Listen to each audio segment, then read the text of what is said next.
Welcome to the Thriving Solopreneur Show, where you learn the stories and systems that have turned hardworking, self-employed business owners like yourself into highly successful, leisurely entrepreneurs. This show is dedicated to those who went into business for themselves because they had an idea or suggestion that ignited their passions to do more, to do it better, and to solve a problem in our community. Whether your business started in a basement, a garage, or at a kitchen table, this episode will bring to you a system, a tip, or an entrepreneur that has been where you are and can guide you to living the fulfilling life you desire for yourself. Here's your host and serial solopreneur, Janine Bolon. Hi, this is Janine Bolon with the Thriving Solopreneur Show, and today's guest is Meredith Bell, who has been an entrepreneur since 1982. She is an expert in helping leaders and team members improve the way they communicate with one another. She is also the co-founder and president of Performance Support Systems, which is basically a global software company out of Virginia. They have an award-winning assessment and development tool that you can use as a business consultant, or if you're a leadership coach, or maybe you're a human resource professional and you're just looking for improvements with performance, they can help you. Meredith and her two business partners have worked together for over 30 years. So we're talking about a well-oiled machine here. And many of her clients have done business with them for over 20 years. I mean, so like their client retention rate is pretty high. Meredith is author and co-author of two books. Her solo book is Strong for Performance. Basically, that describes the coaching culture and training programs that basically help a business with their performance. And today we are going to be discussing her latest book, which is Connect with Your Team, Mastering the Top 10 Communication Skills. She co-authored that one with Danny Coates, her business partner of over 30 years. So it's wonderful to have Meredith with us on the show today. Welcome, welcome, welcome. Oh, thank you, Janine. I'm very excited to be here and share information that will be useful for your listeners. Yeah, well, first off, one of those things is a lot of people will say, I really want to talk to an expert and I don't want a fly-by-night person. I want to make sure that somebody's solid in their business model. And that's why I'm like, well, let me introduce you to Meredith Bell because you're one of these people, you've been around and you've seen all the tech as it's changed, and communication. A lot of people talk about how it's changed so much because of the tech. Well, it really hasn't, right? The way human beings communicate has not changed. I would love your perspective on that, if you don't mind to start off with that topic. Oh, I would love to talk about that because the truth is basic communication skills that lead to effective relationships have not changed. We all have the same need to be understood, to be respected, to be appreciated, to be valued. And the technologies that have come on the scene in the last, however far back you want to go, 10, 20 years with, texting and email, none of that replaces the real bonding that takes place in relationship building when two people can interact with each other.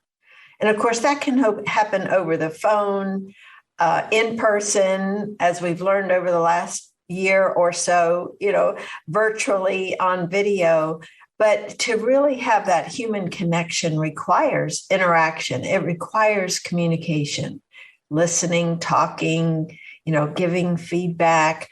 I think one of the key things that also has not changed, and I say this with sadness, is that people still are not learning, beginning in school, the most effective ways to communicate. Our parents do the best they can, but they haven't had this kind of training either on how to connect. So some of us, like I, was lucky to grow up in a home where my parents loved us, but they still, didn't really teach me how to resolve conflict when you and another person are different. My parents used to, have private conversations. The kids didn't really witness them, right? Working out differences. And so most of the time, people don't have really good role models. In fact, in many cases, it's destructive. People are critical. They just don't have these interpersonal skills.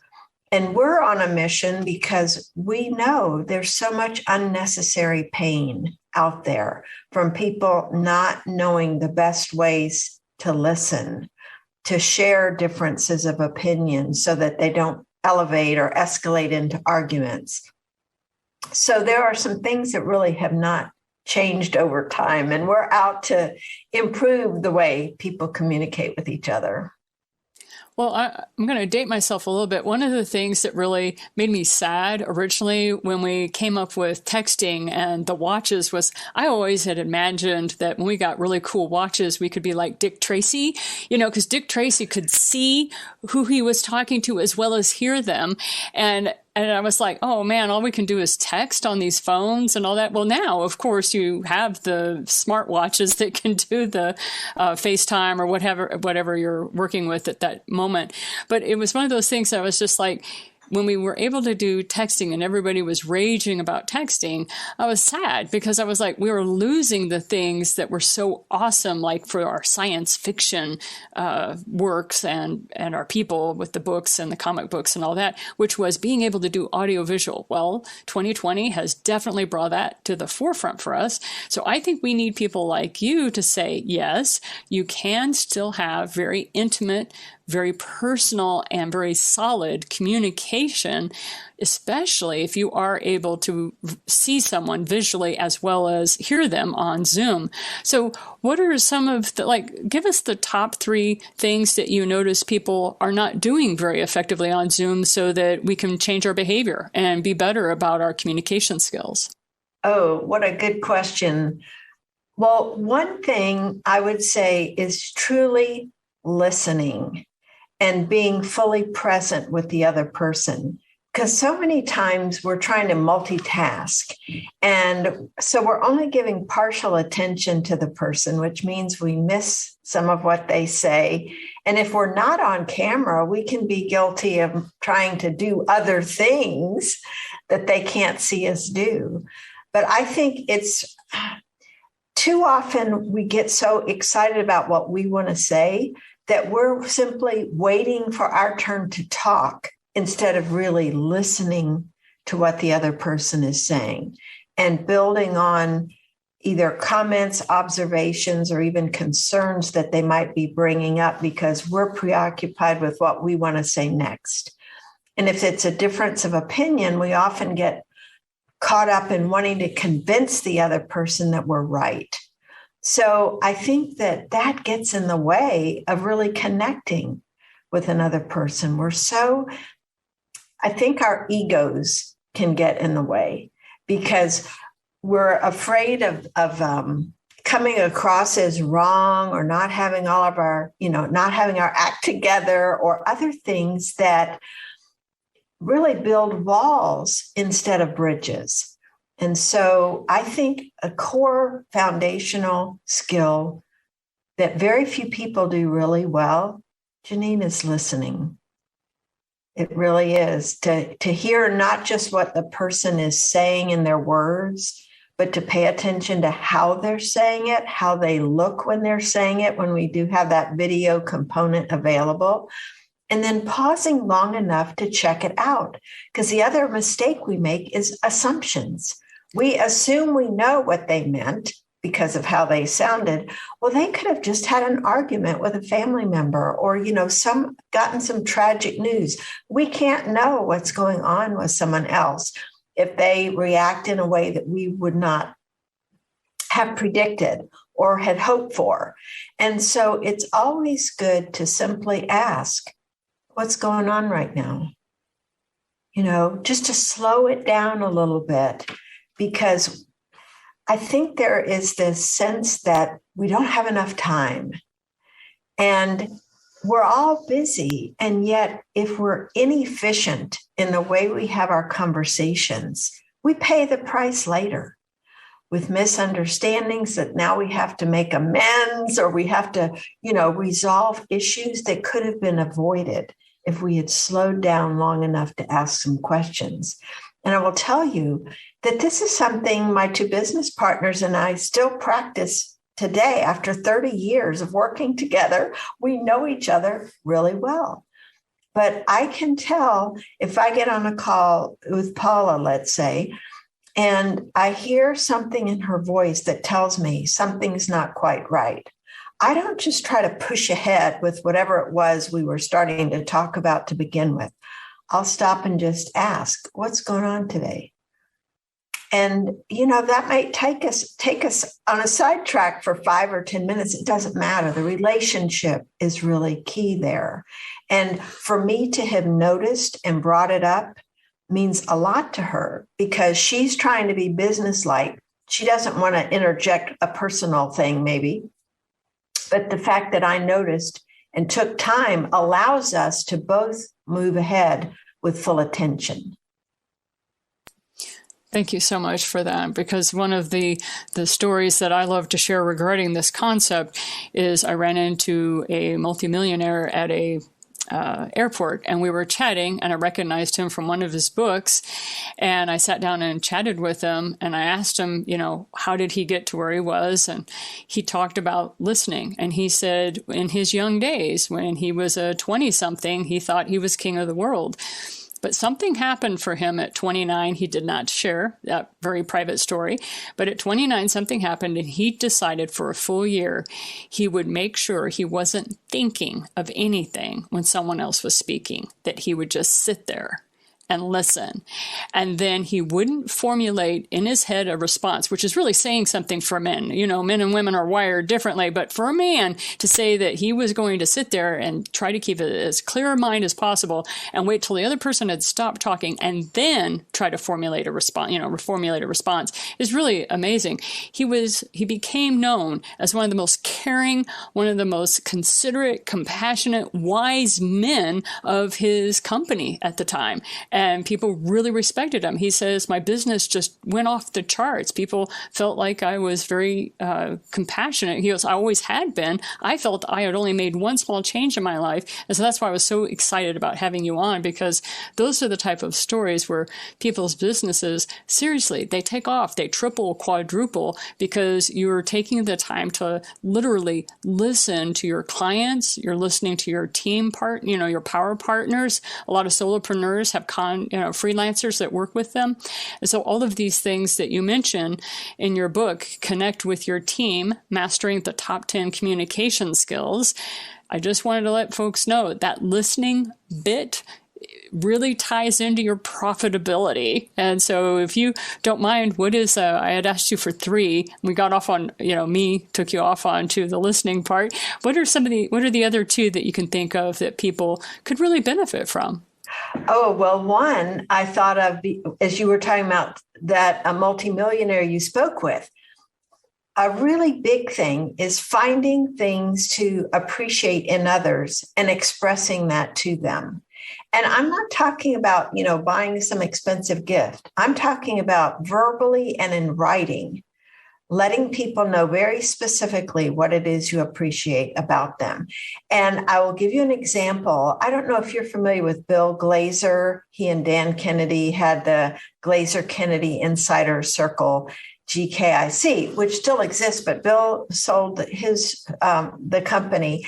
But back when he was running it, I would attend their conferences, and I made a point during breaks to go up to him and simply let him know what it was specifically I was enjoying about that particular conference. If it was a speaker that had just been on, because I've run events myself and I know how people tend to criticize things. And I'm out for looking at what can I do to express appreciation. So when I told him and I remember now what it was, that particular thing was, but what I remember is his response. He looked at me and he grinned and he said, Meredith, could you call me every day? You're always so positive, and I just would love hearing those kinds of things. And in my mind, I thought, here's a man, he's a millionaire many times over, and yet he is, I won't say craving, but deeply appreciative of this kind of positive input. And I think we tend to either overlook the opportunities or withhold it because somehow we think giving to someone else is taking away from us. And what was interesting, Janine, is a couple of months later, also after the conference, I had written this, I found the perfect card and I wrote this lengthy note thanking him and his team for all the things they did. And I listed out, again, specific things. I opened up my newsletter, which was about, a 12-page newsletter they sent out monthly. And my card was enlarged on one of the pages, and I was kind of flabbergasted. At first, I thought, oh my gosh. And then I realized it's just one more way that he appreciated my expressing appreciation. Now, that's not why I sent the card. I just know the value of expressing to people what they mean to you or what they've done means to you. And so I just think that's a really important thing we could all kick up a notch, is where are opportunities for me to say something to someone that helps them know, I appreciate what you did. I appreciate what you said. Thank you for introducing me to this person. We can never assume that somebody already knows it or that they don't need it. We all need to know that what we do matters. And so looking for opportunities, I think, is just a critical piece. So that would be one. And the third one would be around feedback. And I guess I'll do this in a two-pronged way, receiving feedback and giving feedback. Because, again, we're not trained how to do either one of those very effectively. And I remember an article years ago, I don't remember where it was now, but they had interviewed a lot of CEOs of companies. What's something you regret from your leadership? And a number of them said, you know what? I wished I had addressed problems sooner, given people feedback more readily, because it's natural that we hope someone else sees what needs to be done, right? We are hoping they'll figure it out. Well, guess what? If it's a blind spot for them and no one brings up the issue to them, it's unlikely that they're going to suddenly wake up one day and go, oh, I need to change the way I do this or that. So learning how to give feedback in a way that's encouraging to someone and doesn't feel like criticism, a put down, that they aren't worthy, that they, just don't measure up, but to do it in a way that affirms who they are, what they've done in the past that you do appreciate, and then bringing up the specific behavior or words that were said and why that caused a problem. What was the negative consequence or impact of what they did or said, so that they know, oh, I didn't realize that I caused this person that kind of, and then to let them know what it is that you would like them to do differently in the future and get them to commit to that. It's a fairly simple process. And then expressing confidence that they can do that and that you're there to support them, because it's really important to convey that you don't expect perfection from someone, that we assume they're doing their best. And if they've made this mistake, it was an honest mistake, just like we would want them to extend that same courtesy to us. So I think this whole thing of not stuffing it and resenting and, becoming passive aggressive later after we have to blow up because we've let it fester inside of us so long is coming across in a way that's not judgmental, but simply expresses what you need from this person, what you didn't get and what you need. Does that make sense? It does to me. Yes, I totally understand. Yep. On the receiving side, that's so tricky too, because that's another area that it's easy to get our ego in the way. If somebody points out something to us that we said or did, the first reaction that comes naturally is to justify it, explain it, here was my rationale. And instead, if we could simply say, oh, thank you. I didn't realize I did that. Thanking somebody. What you're doing there is opening the door to receive a gift. If you can look at feedback as a gift instead of as criticism, no matter how the person delivers it, because again, most people don't have training in how to deliver feedback well. So whatever you're receiving, what you want to be asking yourself is, what is the person really trying to convey to me? What is it they're needing that they didn't get from what I said or did? And not only thanking them, but being willing to apologize. That's huge. And again, we often think, I'm not going to apologize and let them think I'm weak. It's a sign of strength to apologize because you're letting them know, hey, I'm not perfect. I'm learning still. And so to have someone be willing to share that with you and thank them and then ask, what is it you need from me in the future? What would it look like for you if I were doing? And then you can think about, am I willing to do what the person is asking? Maybe what they're asking from you is not something you want to do. But to have a dialogue about it, I think is so important because the key thing is knowing that you're wanting to support others and you would like their support as you work on, let's say, making a change. And I'll give you a quick example, going back to Denny and Paula and me. Years ago, Denny would interrupt Paula and me. He'd be in a hurry. He'd think he'd know what we were going to say. And so he'd jump in and finish our sentences. And it was like, this isn't working. So we worked out a signal because he was sincere about wanting to stop that habit. It was a habit. And so Paula and I came up with two things that would be supportive for him. One was when we were in person, just hold our hand up like a stop sign, and that would be his cue. Oops, I'm jumping in where I shouldn't. And the other was to simply say, I wasn't done yet, or please let me finish. And tone of voice is very important in that situation, right? Because if you say, I wasn't done yet, well, that's not very supportive for the person who's trying to change their behavior. So we still today, I will tell you, Janine, when we're in a conversation, the three of us, and we're kind of brainstorming or being creative and somebody's got an idea and they jump in, we still say that. Oh, I wasn't done yet. Oops. We just back off and say, sorry, please finish. So it's just, a natural way of interacting without getting, I was going to say on your high horse, this whole thing of taking it personally. It's not intended personally when somebody jumps in. They're not intentionally trying to insult you and disrespect you. It's just sometimes they're excited or they forget. And so to remind people in a way that is supportive builds that trust. That's the foundation of working well with someone else or living well with someone else if it's a family member.